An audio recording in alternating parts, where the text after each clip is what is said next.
Hey guys, what's up? Welcome back to my channel. For those that don't know me, I'm Amanda. I'm a lesbian fitness coach that helps you lose 20 plus pounds and gain confidence all without cutting out foods. So in today's video, I'm going to talk about staying on track during fall activities and gatherings, right? So it's the time of year where the holidays are coming up, football's back on, you have birthdays, you have apple picking, you have pumpkin picking, all these different fun activities that people tend to Monday through Friday stay on track, and then Saturday and Sunday you go balls to the walls, binge eat, fall off track, and then Monday comes and you feel guilty. So I want to show you how to balance fun and fitness over the weekend, right? It doesn't have to be you throw all of 5 days into the garbage over 2 days. So I'm going to walk you through some of that in this video, and hopefully by the end of it, you'll have some tips and tricks to move forward into this season of fall and activities and gatherings with a little more confidence that you're going to stay on track. So to dive into it, the common weekend struggles. So a lot of us feel the need of social pressure, right? Like maybe some of your friends go out to bars every weekend, or your family members, anytime you go over to their house, they're eating all of this food that you're just like, hey, I'm on a journey to become a better me, and I don't want to eat all this indulgent food. So what I mean by this is like the foods that you can just keep eating and eating. Doesn't matter how full you are. There's chicken fingers out. There's, barbecue wings. There's french fries. There's hot dogs. There's burgers. And you're just like all day just eating and eating and eating. So social pressure is one of those things where, you have plans with your friends, and it usually is around food, right? Especially as it gets colder out into the winter. Usually everything's indoors, and you kind of get limited on what you can do. So there's usually food involved. Lack of structure. So your lack of structure over the weekend, kind of that all-in mentality for 5 days, and then the next 2 days are like there's no structure at all. You have no plan. You're like, hey, I'm off of work. I'm off of life. Like, let's kick our feet back and relax. That's causing you to kind of struggle over the weekend. And then the mindset of, like I just said, the weekend off. Like, hey, I busted my ass for 5 days with work, the kids, my job, the gym, the run, the steps, the, consciousness of my eating, all of that stuff 5 days a week. But then the next 2 days you're like, well, it's time for me to take a break, right? And then limited activity, the busy schedules with getting the kids to practice, going on dates, with your girlfriend, and everything else in between grocery shopping, cleaning the house, taking the dogs to the park, and X, Y, and Z.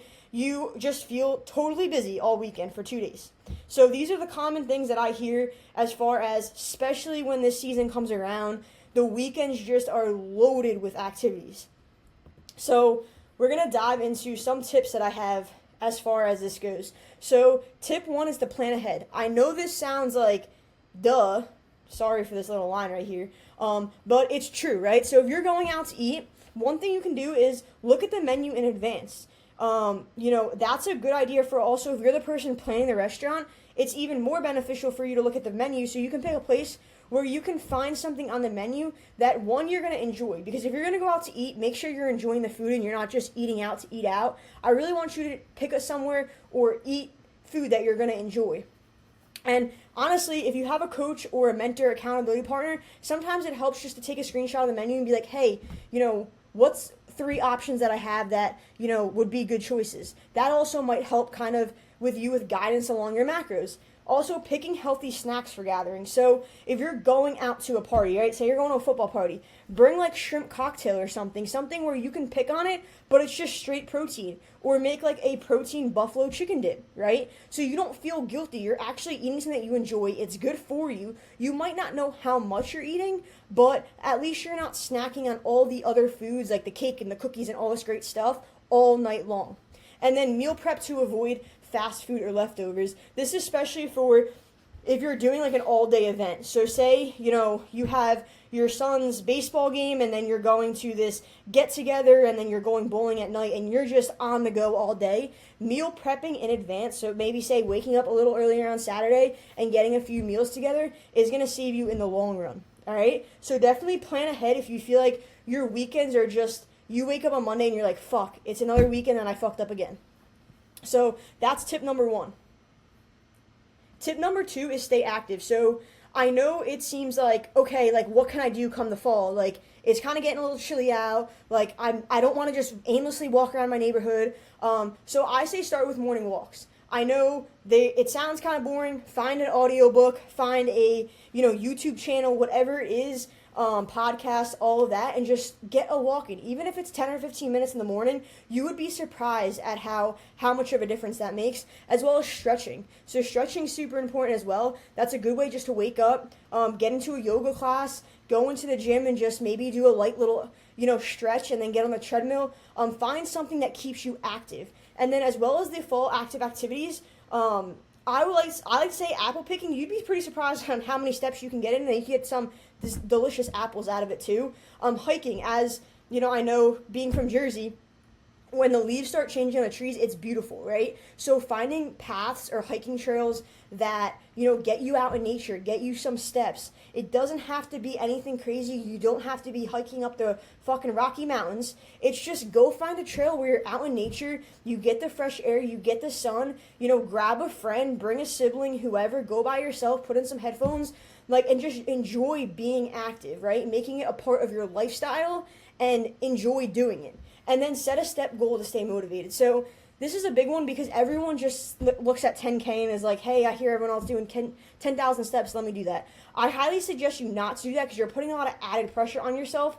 I would see where you're at. So maybe for 7 days, see what you average. If it's 3,000, push yourself for 4,000. You don't have to jump up to 10 because you're not going to be able to sustain it. So here's some tips on how to stay active. We're going to go over to tip number 3. It's mindful eating. So, damn, this line again. Clearly I need to be a little better at editing these slides, but eating smaller portions. So when you're at these gatherings and these parties, if you want some of the pasta salad, awesome. Pasta salad's not going to make you fat. The thing is that we cannot be eating a whole plate of pasta salad, 4 burgers, 3 hot dogs, and 8 cookies that night. So, kind of if you want to indulge in a bunch of different things, take a scoop or 2. Have it be like, okay, that was good. Whoever made this, go compliment them. Have a healthy meal before events. So, especially if you're going to a place that like, hey, I can bring something, but usually overall, like, my family doesn't really cook that good. I would definitely focus on getting a meal in before, focusing on that protein, so that when you go to these events, you're not starving and thinking, when the fuck am I going to eat? I don't really like any of this food, and I don't want to kill my weekend. I don't want that guilt type of feeling. Definitely eat beforehand. And then staying hydrated and manage hunger. So make sure you're drinking your water. Make sure you're not just thirsty. There's a difference between being thirsty and then being hungry, right? So if we're drinking no water throughout the day, that's not a good thing. So make sure you're staying hydrated and then eat what you love. So this kind of goes back to like what I was saying earlier. Don't just indulge because you feel obligated, right? Like, Aunt Susie comes up to you with this thing and you're like, I hate mushrooms, I'm not eating that. And you feel bad and you're like, oh, okay. And you ate all these like mushrooms with butter and oil and now you just inhaled 400 calories without even knowing it, right? So I'm not saying don't try anything because I'm all for trying new foods. But if you're just genuinely like, I do not like it, I would just be polite about it. Be like, hey, listen, I totally appreciate it. Honestly, mushrooms aren't my thing, but they do look great. So just practicing that mindfulness of eating, of being like, hey, you don't need to fucking feel like you have to unbutton your pants when you walk out of this party because your stomach hurts so bad. Just enjoy the food and, have that mindful practice in mind while you're eating. So tip number 4, balanced choices. So following the 80-20 rule. So this is basically where 80% of the time it's healthy, meaning you're shopping on the outside perimeter of the grocery store, and the other 20% is the food, like the chicken fingers, like the cookie, like the cake, like the ice cream, like the pizza that everyone thinks makes you fat, but it doesn't. So really balancing those choices. And for those of you that drink alcohol, you don't need to cut it out. I do say it probably needs to be managed. Usually alcohol is liquid calories, right? So it's an easy way to add up calories without even knowing it. So it's something that you have to manage. But here's a good tip. Manage alcohol by alternating with water. So have a beer, wait a little bit, drink a water. Then have a beer. But also go into your plan knowing like, hey, for tonight, I'm factoring in 3 beers because that's going to run me, say, like 300 to 400 calories. And I'm cool with that because I'm not going to feel guilty because I'm planning to do that, right? And then let go of the all or nothing mindset. So just kind of that mindset of like, I have to go balls to the walls because we're going to this party and I feel like I need to eat everything on this table. That usually comes with restricting yourself in your diet. So if you're, kind of cutting out carbs or, following keto or doing intermittent fasting, you'll kind of get that binge eating moment because you actually crave it more when you cut it out. So let go of that. Tell yourself like, hey, I'm going at this from a mindful perspective. I have calculated this into my day. Or you can be like, hey, it's my free meal. I'm going to eat till I feel about 80% full. I feel satisfied, and we're going to move on. And great. So definitely balanced choices is a huge one. Definitely make sure you're getting your protein in and really structuring your weekend in a sense that you don't have that guilty feeling left over when you wake up Monday morning. And then this is going to be set boundaries. So this is a huge one. I think this is something that people don't do at all, or they undervalue this, is like I was saying with the example earlier, like Aunt Sally brings you over mushrooms and you're like, hey, thank you so much. They look great. Like, I heard everyone loves them, but I just don't like mushrooms. Like, nothing against your food, I just don't like mushrooms. There's no problem with that. Like, they might try, but it's like, you can stand up for yourself and be that person you want to be, right? So, like, in the old you would say yes, but you want to embody this new person. That new fit individual would stick up for themselves and say, hey, listen, I'm on a journey, and honestly, to be completely real, I don't even like mushrooms, so I'm going to pass on this. Thank you, though. So definitely compliment instead of consuming. Say no with confidence. Hey, no, I appreciate it. Like, thank you so much, but, I just really don't want the donut tonight. You don't have to feel guilty about that because at the end of the day, you control your actions. You control what you put in your mouth. And when you're trying to lose weight, no one can change what's going into your mouth, right? Like, you're making that conscious decision to eat that. And if you physically do not want that and you're just like, hey, no, like, honestly, red velvet cake, and it's not my thing, like, thank you, though. There's nothing wrong with that at all. And I'm like, I'll be the first one to tell you that. Your family members might be like, what the heck? But this goes down to the third point, is being transparent. If your family doesn't know that you're starting a new journey, you're on a journey to become healthier, to become more confident, to love the way you look in the mirror, they don't know any different than what they've always been doing. So if they don't know that you're trying to better yourself, you're trying to get on this journey, they're going to keep doing what they're doing because they don't know any different. So just be transparent. Like, hey, I'm on this journey right now. I really appreciate it. It looks great, but, I'm going to pass this time. Thank you. Like, I'm on this journey of losing weight and I'm, doing super great. Like, I'm feeling awesome. Like, speak highly of yourself, right? So setting boundaries, definitely implement this. You'll see a lot of huge changes just with the way even people will approach you. They'll be like, wow, man, like, how's your journey going? You look awesome. Like, what are you doing? You'll have more conversations like that instead of people being like, here's the food. You'll have more people engaged about like, hey, what's working for you? Actually, I was looking to start a journey too. And you'll have more of that when you're at these social gatherings. I know it's focused around food, but the point is to be social and have those connections with people. So why not tell people like the journey you're on? I think that would be totally awesome. Tip number 6 is your mindset shift. So focus on the long-term goal, not the short-term temptation. So focus on like our goal of wanting to be this confident person, this person who when they look in the mirror, they're like, damn, I feel good, I look good, I like the way my clothes fit, and not the short-term temptations of going to a party and seeing all this delicious food. Now, with that being said, you can enjoy the food. I don't tell you to cut out food. I don't encourage that at all. But I do think keeping that long-term goal in mind of, hey, whether it's 6 months from now, whether it's a year and a half from now, I want to be, this X weight, and I want to feel these emotions about myself, right? So really, really focus in on those and not let those short-term emotions get to you. Progress over perfection. So I used to struggle with this a lot, honestly, being like perfectionist in everything, whether it was like school homework, whether it was at practice doing sports, like whatever it was. I had this perfectionist mindset where I wouldn't even put things out there until I thought they were perfect. And honestly, that limits you a lot because there's no such thing as perfect. Like, my vision of perfect is totally different than someone else's. So just like act and put in action and do the progress and put in the reps instead of trying to be perfect, right? So don't think that like, shit, I couldn't eat this because I didn't know exactly how many grams of potato salad I ate. It's like, no, in that moment, you can work on like, okay, I had 2 scoops. How do I feel? How did I enjoy it?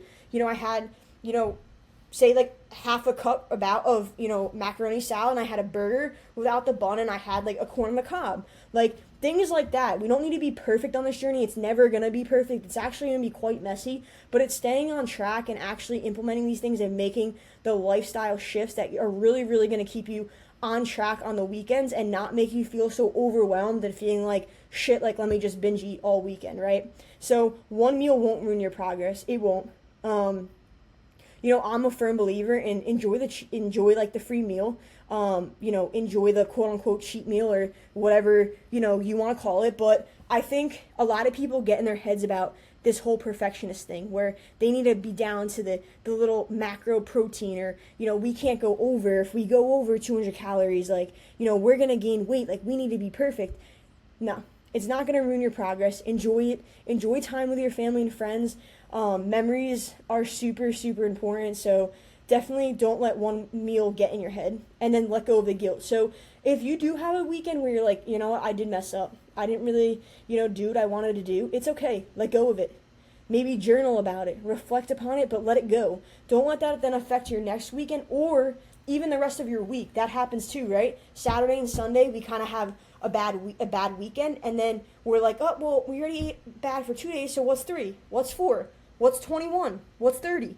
Right? So it kind of leads us down like a bad path right there. So definitely these mindset shifts are going to be super important, especially because we're trying to embody that new version of us, right? And then we got tip 6 is it. I thought there was another one, but these are going to lead you to the healthy boundaries and healthy mindsets. So if we can make boundaries, if we can understand our goals and kind of speak about them and approach them with a plan, kind of setting those boundaries, being okay with saying, hey, no, I'm okay, I think the weekends will go a lot smoother for you. And also understanding that, like, being active over the weekends doesn't have to be the gym. It can be the hikes. It can be the apple picking. It can be whatever, you like. Going out in nature and just putting in your headphones and walking. It could be going to play pickleball, or, for those of you that are into sports like rugby and all that, I'm pretty sure it's a time of the year for that too. So just finding something you enjoy and doing it over the weekend. It doesn't have to be the gym. So you are in control. That's all I have for this video. I hope it was super helpful. If you found it helpful, go ahead and give me a like. And if you're not already subscribed, go ahead and subscribe to my channel. But I'll see you in the next video.